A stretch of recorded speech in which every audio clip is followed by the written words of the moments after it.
Bienvenido a Letras malditas. La gallina degollada, de Horacio Quiroga.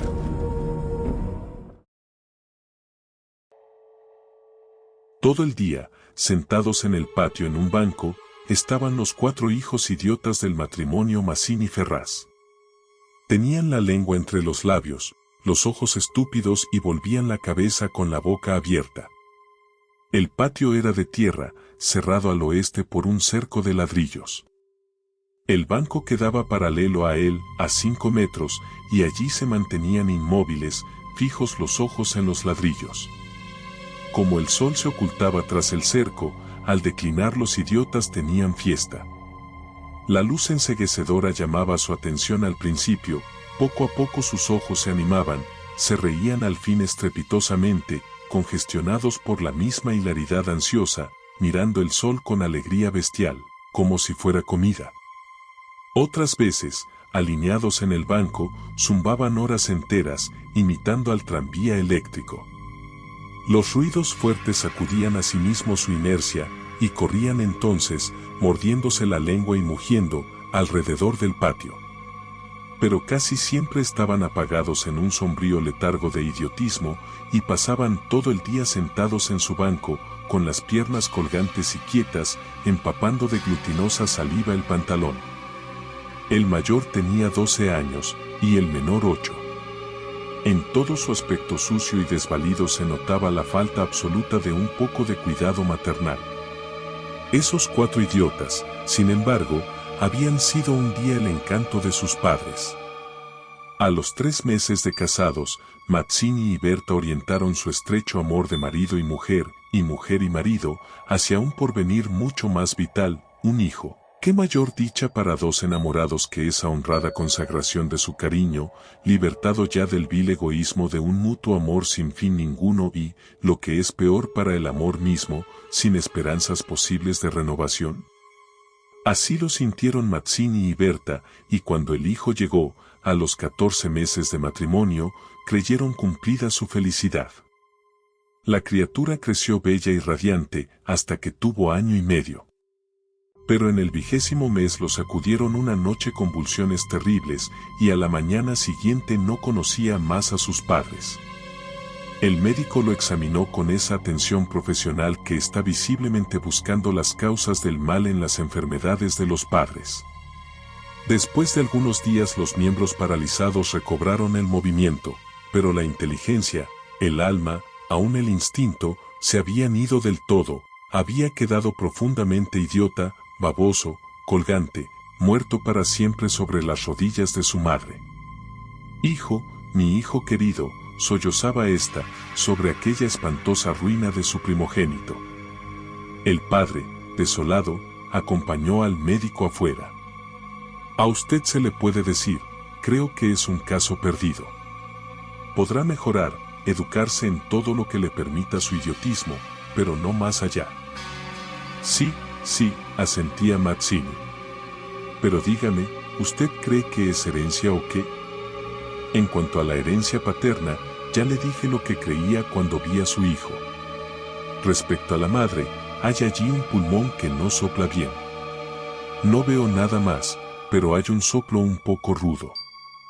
Hágala examinar bien. Con el alma destrozada de remordimiento, Mazzini redobló el amor a su hijo, el pequeño idiota que pagaba los excesos del abuelo. Tuvo asimismo que consolar, sostener sin tregua a Berta, herida en lo más profundo por aquel fracaso de su joven maternidad. Como es natural, el matrimonio puso todo su amor en la esperanza de otro hijo. Nació este, y su salud y limpidez de risa reencendieron el porvenir extinguido. Pero a los 18 meses las convulsiones del primogénito se repetían y al día siguiente amanecía idiota. Esta vez los padres cayeron en honda desesperación. Luego su sangre y su amor estaban malditos. Su amor, sobre todo. 28 años él, 22 ella, y toda su apasionada ternura no alcanzaba a crear un átomo de vida normal. Ya no pedían más belleza e inteligencia como en el primogénito, pero un hijo, un hijo como todos. Del nuevo desastre brotaron nuevas llamaradas del dolorido amor, un loco anhelo de redimir de una vez para siempre la santidad de su ternura. Sobrevinieron mellizos, y punto por punto se repitió el proceso de los dos mayores. Mas, por encima de su inmensa amargura, quedaba a Mazzini y Berta gran compasión por sus 4 hijos. Hubo que arrancar del limbo de la más honda animalidad, no ya sus almas, sino el instinto mismo abolido. No sabían deglutir, cambiar de sitio, ni aún sentarse. Aprendieron al fin a caminar, pero chocaban contra todo, por no darse cuenta de los obstáculos. Cuando los lavaban mugían hasta inyectarse de sangre el rostro. Se animaban solo al comer, o cuando veían colores brillantes u oían truenos. Se reían entonces, echando afuera lengua y ríos de baba, radiantes de frenesí bestial. Tenían, en cambio, cierta facultad imitativa, pero no se pudo obtener nada más. Con los mellizos pareció haber concluido la aterradora descendencia. Pero pasados 3 años desearon de nuevo ardientemente otro hijo, confiando en que el largo tiempo transcurrido hubiera aplacado a la fatalidad. No satisfacían sus esperanzas. Y en ese ardiente anhelo que se exasperaba, en razón de su infructuosidad, se agriaron. Hasta ese momento cada cual había tomado sobre sí la parte que le correspondía en la miseria de sus hijos, pero la desesperanza de redención ante las 4 bestias que habían nacido de ellos, echó afuera esa imperiosa necesidad de culpar a los otros, que es patrimonio específico de los corazones inferiores. Se iniciaron con el cambio de pronombre, tus hijos. Y como a más del insulto había la insidia, la atmósfera se cargaba. Me parece, le dijo una noche Mazzini, que acababa de entrar y se lavaba las manos, que podrías tener más limpios a los muchachos. Berta continuó leyendo como si no hubiera oído. Es la primera vez, repuso al rato, que te veo inquietarte por el estado de tus hijos. Mazzini volvió un poco la cara a ella con una sonrisa forzada. ¿De nuestros hijos, me parece? Bueno, de nuestros hijos. ¿Te gusta así? Alzó ella los ojos. Esta vez Mazzini se expresó claramente, creo que no vas a decir que yo tenga la culpa, ¿no? Ah, no. Se sonrió Berta, muy pálida, pero yo tampoco, supongo. No faltaba más, murmuró. ¿Qué no faltaba más? Que si alguien tiene la culpa, no soy yo, entiéndelo bien. Eso es lo que te quería decir. Su marido la miró un momento, con brutal deseo de insultarla. Dejemos, articuló, secándose por fin las manos. Como quieras, pero si quieres decir. Berta. Como quieras. Este fue el primer choque y le sucedieron otros. Pero en las inevitables reconciliaciones, sus almas se unían con doble arrebato y locura por otro hijo. Nació así una niña. Vivieron 2 años con la angustia a flor de alma, esperando siempre otro desastre. Nada acaeció, sin embargo, y los padres pusieron en ella toda su complacencia, que la pequeña llevaba a los más extremos límites del mimo y la mala crianza. Si aún en los últimos tiempos Berta cuidaba siempre de sus hijos, al nacer Bertita se olvidó casi del todo de los otros. Su solo recuerdo la horrorizaba, como algo atroz que la hubieran obligado a cometer. A Mazzini, bien que en menor grado, le pasaba lo mismo. No por eso la paz había llegado a sus almas. La menor indisposición de su hija echaba ahora afuera, con el terror de perderla, los rencores de su descendencia podrida. Habían acumulado ya el sobrado tiempo, para que el vaso no quedara distendido, y al menor contacto el veneno se vertía afuera.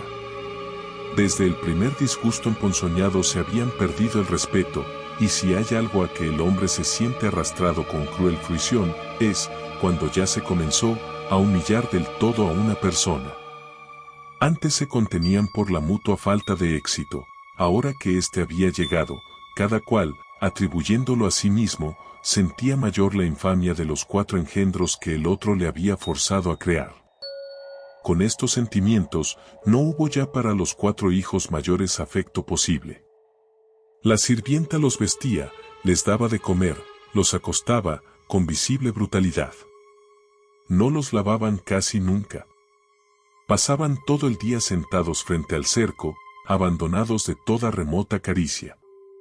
De este modo Bertita cumplió 4 años, y esa noche, resultado de las golosinas que era a los padres absolutamente imposible negarle, la criatura tuvo algún escalofrío y fiebre. Y el temor a verla morir o quedar idiota, tornó a reabrir la eterna llaga.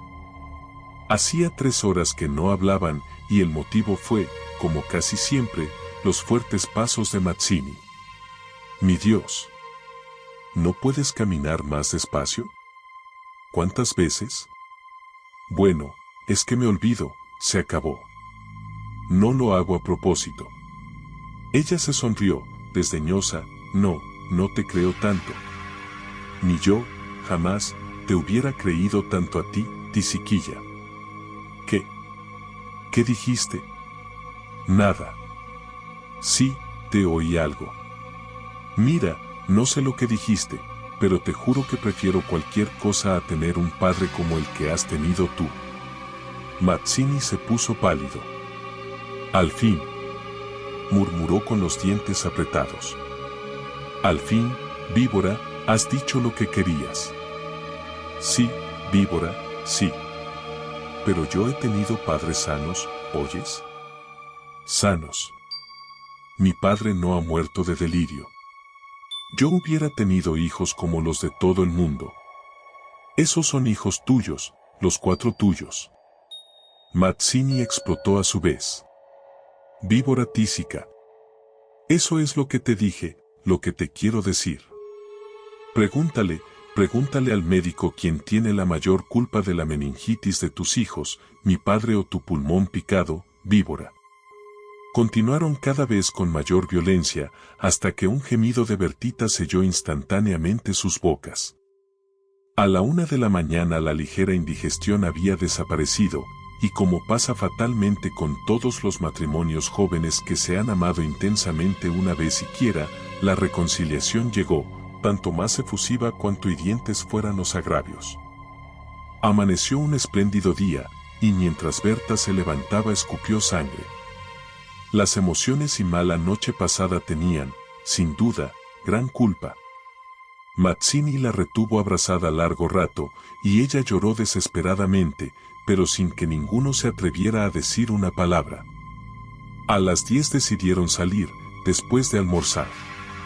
Como apenas tenían tiempo, ordenaron a la sirvienta que matara una gallina.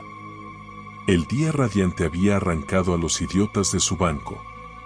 De modo que mientras la sirvienta degollaba en la cocina al animal, desangrándolo con parsimonia, Berta había aprendido de su madre este buen modo de conservar frescura a la carne, creyó sentir algo como respiración tras ella. Se volvió, y vio a los 4 idiotas, con los hombros pegados uno a otro, mirando estupefactos la operación. Rojo, rojo.